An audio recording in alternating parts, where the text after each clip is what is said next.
Magandang araw po muli. Kaunting kaalaman lang po para sa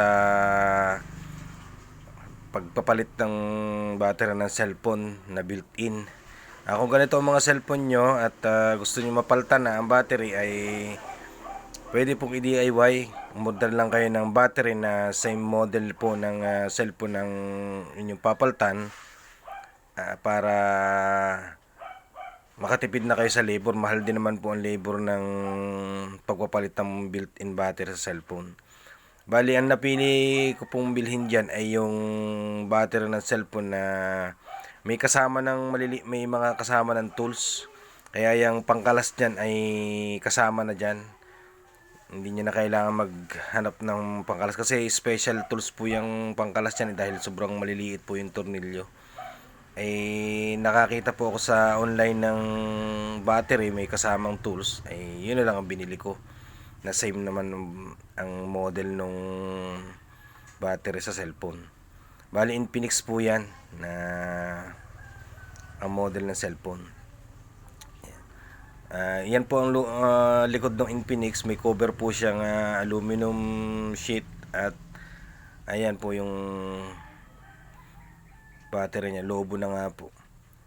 Bali, madali lang kalasin yung aluminum. Tanggalin nyo lang sa paligid ng tornilyo, tapos yung ibabaw na plastic cover sa mismong pagkatanggalan ng terminal ng battery ay madali din pong tanggalin. Ilang tornilyo lang po yung tatanggalin nyo dyan. At safe naman po siya, wala siyang ibang mga masisirang wire. Basta dahan-dahan lang po yung tatanggalin. Meron na pong kasama rin yung battery niya ng pantungkap na plastic para hindi maka-damage dun sa ibang parts ng cellphone. Yan. Meron po yung pangtungkap na kasama. Yan, ayun po ang gagamitin natin para hindi yan, yan yung kulay blue yan. Yan yung kasama dun sa cellphone na sa battery na cellphone na binili. Kaya yan, nakakatulong naman siya. Maganda yung battery, may kasama ng tools. Bali, madahan lang pong tanggal ng cover na plastic para ma-expose yung battery terminal na tatanggalin. Pagtanggal po ng battery terminal na yun ay dahan-dahan rin lang po, at yun naman po ay natatanggal ng maayos. Tapos kung paano po tanggalin yung isa at paano ang position ng dati, ay yun din po ang position ng pagkakabit. Bali, tatama mo lang yung pinakang ribbon niya, yung battery terminal dun sa paglalagyan. Yan po yung battery kong binili na bago. Hindi siya okay na rin siya, parang more or less 300 plus yung bili ko dyan, o 400, almost 400 pesos po ang bili ko dyan. May kasama na siyang tools. Bali, tama naman yung binili kong battery, ka-match naman nung luma. Bali, tatanggalin na po natin yung battery. Yan na, natanggalan namin sa terminal. Tapos yan po ay may adhesive sa ilalim ng battery, kaya tutungkabin uli natin ng kasama nung battery. Laking tulong din yung kulay asul na plastic. Para hindi ma-damage yung ibang part. Tapos madahan lang po tatanggalin. Yan, natanggal na po. Tapos gagamit ulit tayo ng adhesive para pang dikit naman dun sa panibagong battery nating ikakabit. Ganoon po akong naka-prepare dyan na adhesive na rugby na lang po inilagay ko, dahil para sa susunod na masira ay hindi, pag super glue kasi makaka-damage yun ng ibang parts masyadong permanent yung dikit niya. Kasi ikikilo ko lang ng bahagya yung ribbon wire niya para magsakto dun sa position ng terminal niya. Tapos itatapat nyo lang yan doon sa pinagtanggalan dati. Tapos ipe-press lang ng katamtaman, yung hindi naman masyado na madiin.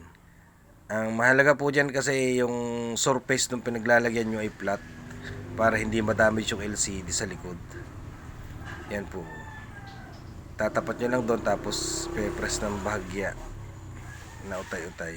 Hanggang sa sumakto na siya. Pag medyo may narinig kayong lumagitik ng kaunti, ibig sabihin nagpit na yung terminal niya. Yan, okay na po siya. Testingin na po natin ang power kung maganda ang pagkakakabit ng terminal niya. Ibig sabihin magpa-power ito. Ngayon pag hindi pa nag-power yan, ay di ibig sabihin na ayusin natin yung pagkakabit. Pero sa sitwasyong ito nag-power po siya. Ibig sabihin tama po yung pagkakalagay. Maganda ang pagkakalagay. Yan. Subukan natin kung ilang percent. At saka tingnan natin din kung mamaya kung pagka-power niya ay gagana yung charger niya. Kung maggagana yung charging port niya, ibig sabihin tama lang yung pagkakalagay. Wala pang problema yung charging terminal. Kasi pag hindi po rin mag-charge yan, eh di kailangan din po ma-check yung terminal ng charger. Yun po pinapalitan din. Pagka ganoon po yung charger terminal, isang board po yung pinapalitan or yung mismong terminal, eh di sa technician na po dahil ihahat air yun. Pero sa po ito okay pa yung charging terminal. Good na po yung connection natin, kaya ibabalik na rin natin yung plastic cover. Same din lang po ang pagbabalik niyan. Itatapat lang doon sa mga pagtutornilyohan. At ang pagkakaikpit po niya yung katamtaman lang, wag yung masyado maikpit. Dahil hindi naman masyadong persado yung cover niya, kaya katamtamang ikpit lang. Kasi baka ma-lost thread rin yung pinakang groove nung pinagkakabitan ng tornilyo. Kakabitan rin natin yung aluminum cover sa likod ng battery. Tapos babalik na rin natin yung pinakang back cover niya. At titestingin natin yan sa charger kung gumagana. Ganun lang pong kasimple yung pagkakabit niyan para hindi na rin kayo bumayad sa labor sa mga technician.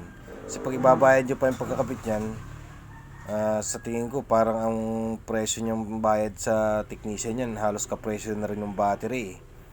Parang 300 to 500 pesos ang labor niyan. Kaya tipid rin. Makakatipid kayo pagka nasundan nyo itong mga ganitong tutorial sa mga YouTube. Marami rin po naman mga ibang nagtututorial niyan. Mamili lang kayo kung saan alin tutorial yung gagamitin nyo. At piliin nyo rin kung anong model ng kakalasin nila o papalitan na ng battery para mas masundan nyo. Halimbawa po Infinix, yung ganito. Halimbawa po yung sa Oppo o kay Samsung, ay di yung hanapin nyo lang po yung mga tutorial ng pagkakabit ng battery sa mga ganong model para masundan nyo po ng maayos. Okay na po siya, tinesting ko na po sa charger.